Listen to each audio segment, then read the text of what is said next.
பாருங்கள் என்று சொல்லி இங்கே வேதம் சொல்லுகிறது, பிரதான ஆசாரியராக இருக்கிற கிறிஸ்து இயேசுவை கவனித்து பாருங்கள். இந்த உலகத்தில் இருக்கிற ஒவ்வொரு மனுஷனும் எதே ஒரு காரியங்களை குறித்து கவனிக்கிறதுனால அவன் வாழ்க்கையில நிலையான காரியங்களை நம்மளால பார்க்க முடியும்.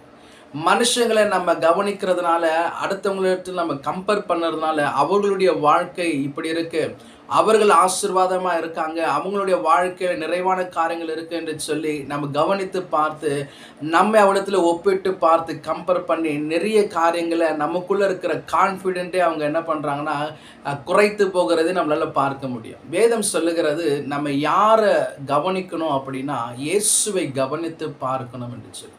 இயேசுவை கவனித்து பார்க்கும்போது கர்த்தர் நம் வாழ்க்கையை ஆசீர்வாதமாய் மாற்றுகிறவராக இருக்கிறார்.